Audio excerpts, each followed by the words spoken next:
Cambodia, Laos, Myanmar, Thailand, Indonesia, and the Philippines.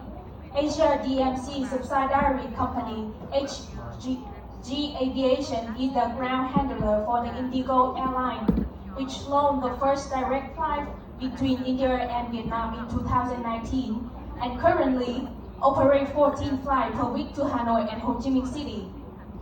Today, he will share with us expert insight on Indian tourism in Vietnam. Thank you. This one. Hello. Hello. Hello. Can you hear me? Check. Okay.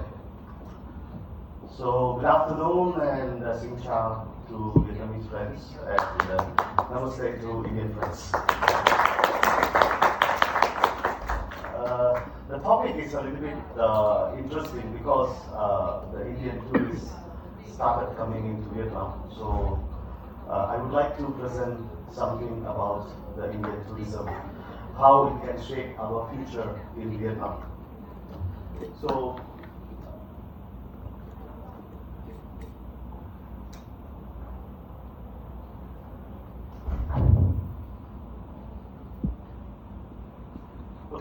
before getting into the presentation, I will just give a quick introduction about our company. So Asia DMC is a 27 years old company based in Vietnam, Cambodia, Laos, Myanmar, Thailand, Indonesia, and the Philippines. And we are also planning to open in Malaysia, Singapore, Sri Lanka, and India in the coming years. And we have offices in 3 offices in Vietnam, and we also have the largest fleet in Halong Bay with 17 boats named Maya and Alco Cruises. We are also building a resort in Hoi An called Namia Retreat Resort, and we are also the GSA for Indigo Airlines, Jeju Air, Thai Airways, American Airlines for Vietnam, and sooner we'll be in Cambodia also. So we also have sales offices in all around the world. So in 2012, I'm the first Indian to work for tourism. And before 2 years, I was working for a tourism magazine. So I think I am suitable to do a presentation about Indian market. And so coming to the outbound tourism from India. India has the largest growing outbound tourism market after China, with a significant number of Indian travelers traveling destinations around the world for various purposes. So I make 5 important things people travel for. One is the leisure travel, second is the business travel, which is MICE, and destination weddings, educational trips, and also visiting friends and relatives. India is one of the top 10 countries with the most outbound tourists. Number 1 is China, Germany, US, UK, France, South Korea, Japan, India, Canada, and Russia. India is one of the top 10 countries with highest outbound spending. In 2023, India spent around 33 billion US dollar for outbound tourism, and expected to increase about 42 billion in 2024 as per the research by the INCHAM. And also, in 2023, the outbound MICE travelers were around 2 million delegates. But in 2024, the number increased.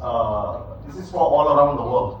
And also, 28.2 million travels last year around the world.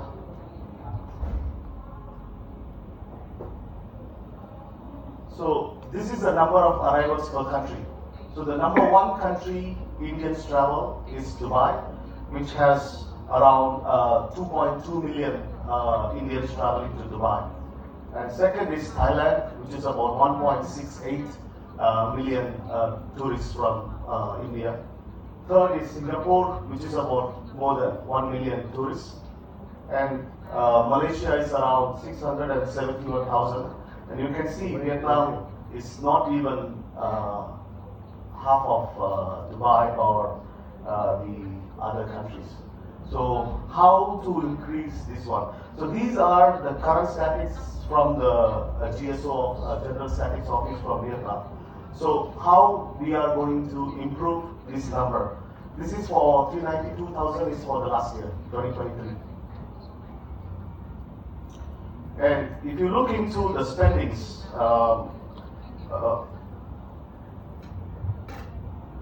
so Indians spend much on food, alcohol, and tobacco. They are the top 5.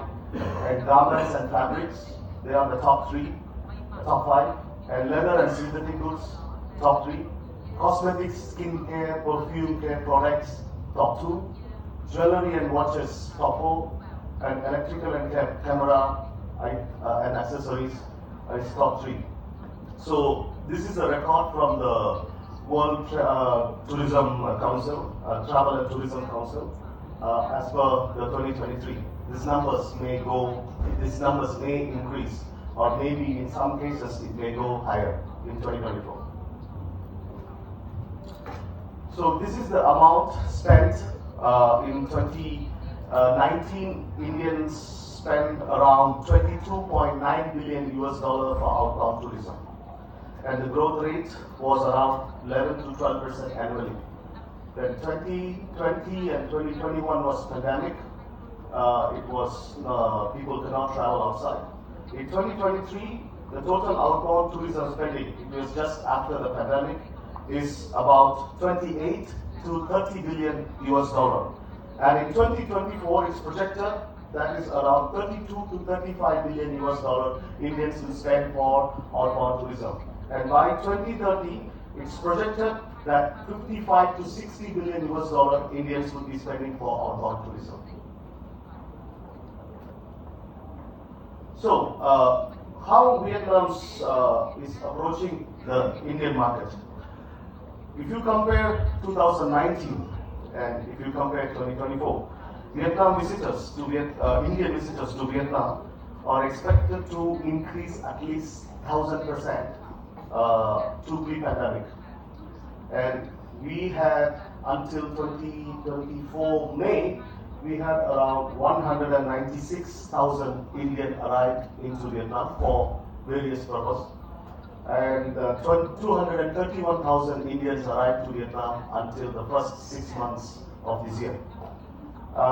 Indians are now top 9 countries visiting Vietnam, and the average growth rate is 45% per month.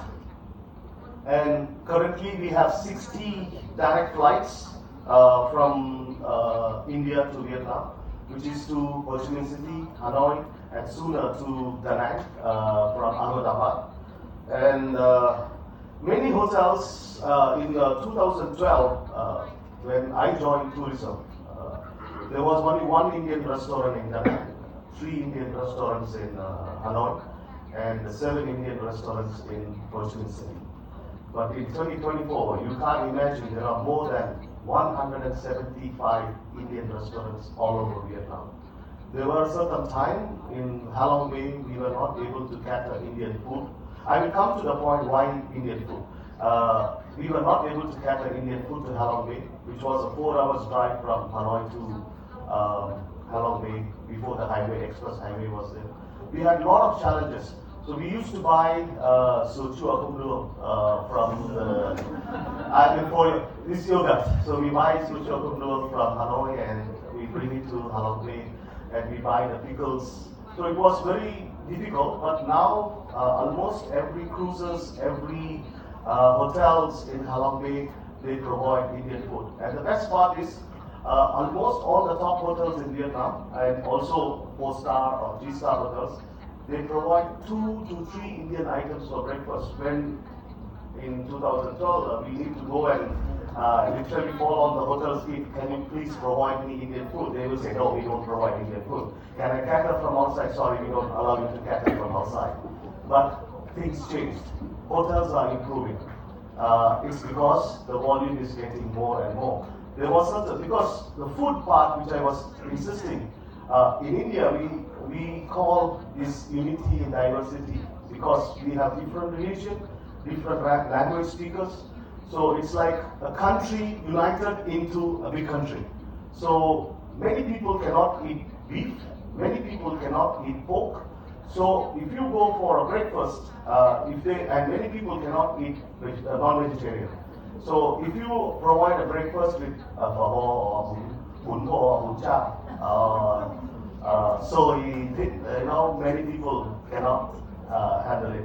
So that's why most of the time we request the hotels to have at least 2 Indian items for breakfast. So the Indians, guests when they stay in the hotel, they feel comfortable to stay in the hotel. And I believe Andre and Parker made a good job by having Indian chef in Da Nang. I think it's one of the leading hotel first Indian chef to have in the hotel. So thanks to Furama for that. And the funny thing is, in 2019, I went to Bana Hills. I asked them, hey, can you provide some Indian vegetarian food in Bana Hills? But now I'm surprised to see Bana Hills have an Indian buffet plus Indian restaurant in 2024. So things are changing, and it's a good sign. Things are changing.